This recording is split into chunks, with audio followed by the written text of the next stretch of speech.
can confirm to you that with the exception of a few officers, that fire officers tell me that they were able to salvage, the entire facility has been ravaged by fire.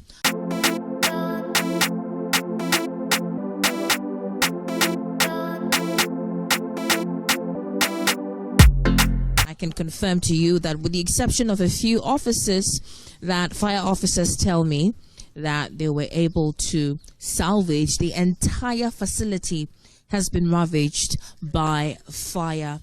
You can see in your shot the extent of damage. Well, on social media, we had several rumors as to what started the fire, and particularly a lot of people seem to have suggested that it started from this restaurant, Roxwache. And of course, if you're a Ghanaian, you definitely know that it's a famous restaurant owned by legendary hip life musician Reggie Rockstone. We understand that the fire started from the kitchen of the restaurant. How true is that? We want to hear from the horse's own mouth, and I have here with me Reggie Rockstone. About the source of the fire, it has not been determined where it came from. Yes, it did come from that side, but they do have electricals and they do have a kitchen there.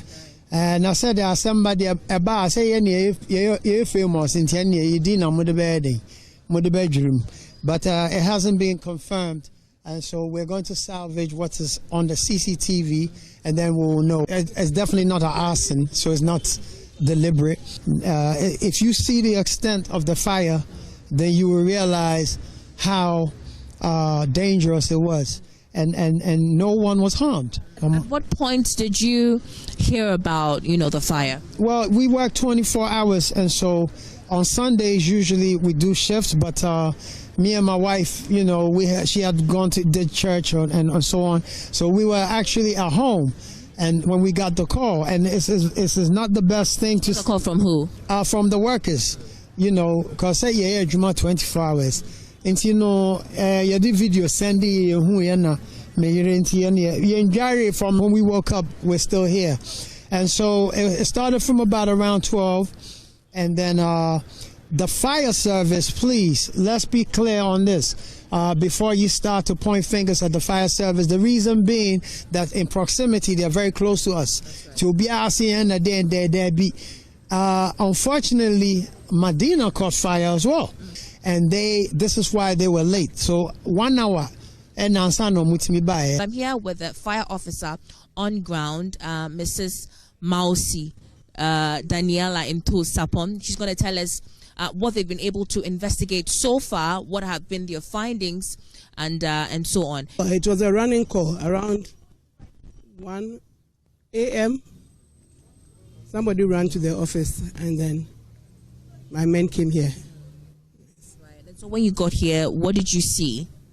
We realized the whole place had caught fire, and it was a bit alarming. So they hurriedly tried to contain the fire and eventually put it off. Right.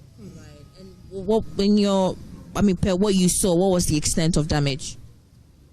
I can't say for now, but then we are still doing the investigations, and every little thing that comes out will be known to the public. So you can't even tell us a little bit about your preliminary investigation as to what caused the fire and all of that, because we're hearing that it actually started from the kitchen of Roxwache. How true is that? No, we are professionals, so we can't say that. It's too early now to talk about the reports. How about the any lives lost? Were anybody hurt? No, everybody is safe. My men too are safe, and we thank God for that. Here is the main entrance of the facility. This used to be a very vibrant haven for a lot of creatives. I spoke to the tourism and culture minister a while ago, Honorable Jifa Gomashi, who was very devastated by the incident. No, I'm totally devastated.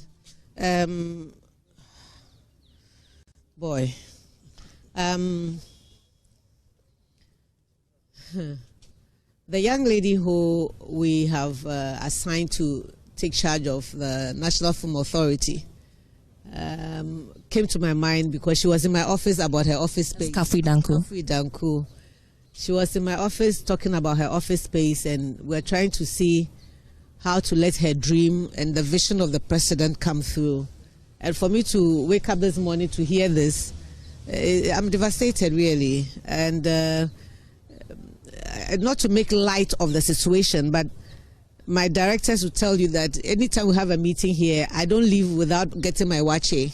And to see that this is what we woke up to, it's really troubling and traumatizing. But I'm grateful, though. I'm very grateful that nobody got hurt. That scared me. That really scared me, because I know I thought maybe some of the staff will come early to start prepping up for the day's meal and so on. So I was really shaken not to hear anything that affected any human being. But thankfully, I've gotten message confirmation from Zilla, Dr. Zilla, and Rock himself, that nobody from their staff got hurt. So that's good. That's really good. And I know we're still early days yet, but where do we go from here? How quickly are we able to revive this very vibrant place? It will be difficult to say. First of all, I've just asked the chief officer to give us a brief report as soon as possible, and then I'll share with my boss. The president must know about it from the ministry, and then we'll see what happens from there. But in the meantime, we'll move the NFA to we have an office at Kaokudi.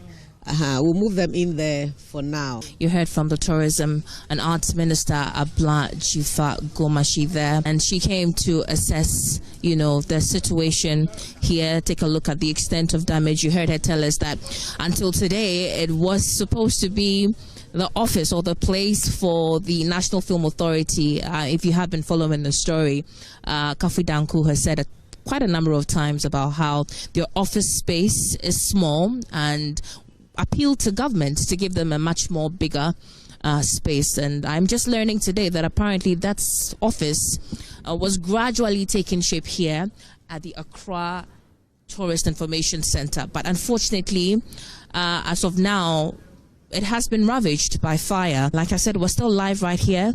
Whatever we're able to pick on, we're definitely going to report to you right here on Joy News.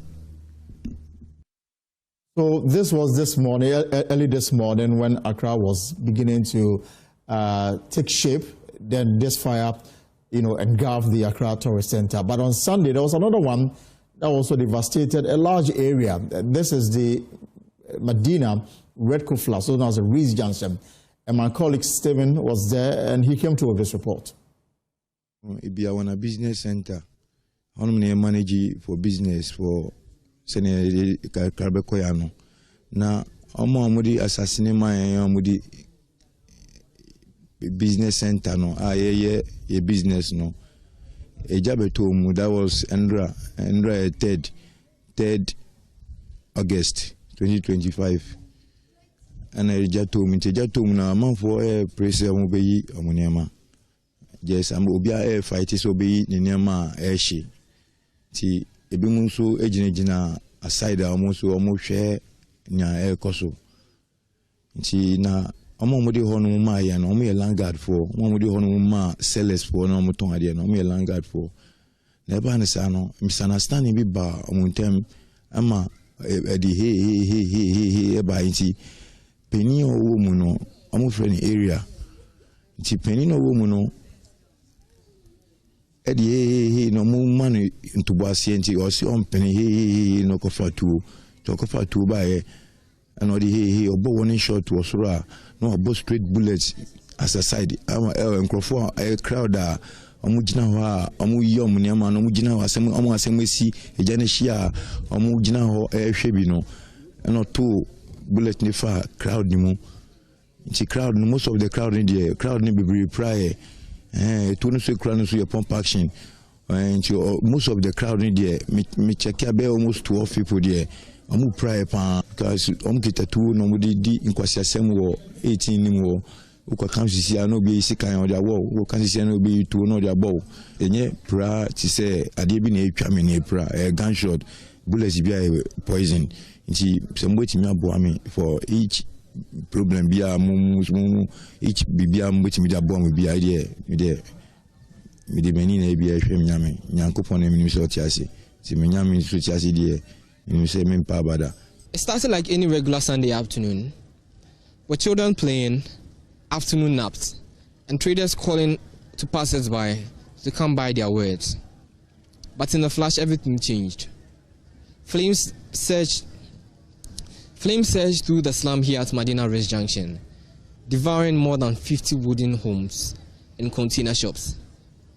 Dreams, memories, and years of hard work turned to ashes within minutes. Families watched as their homes burned to ashes. I'm into shoes and sandals, slippers, all kind of things. All kind of ladies wear, men's wear, reflector, safety boots. I sell all kind of those things. So it's not easy for me, but there's hope. Yeah, I'm a nurse. Right now I'm a nurse, but I am into that kind of business. I can't depend on the nurse only. So I need to do something I want to add something to it. So for now, I'm hoping that the government will come to our aid and maybe help us. I'm sleeping for inside, and they call me that fire started from the down there. So you know that go reach our place. So since 30 minutes to 45 minutes, firefighters came to do their work. But from 30 minutes to 45 minutes, they not try to stop the fire, and the fire started scatter all our things.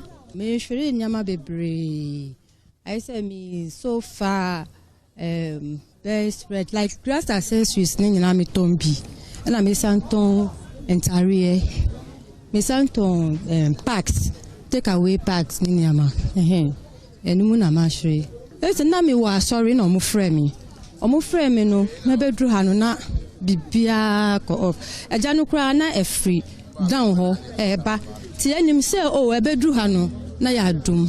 But unfortunately, what we expect is that they should help us. The things that have gone is too much. It's a lot of money.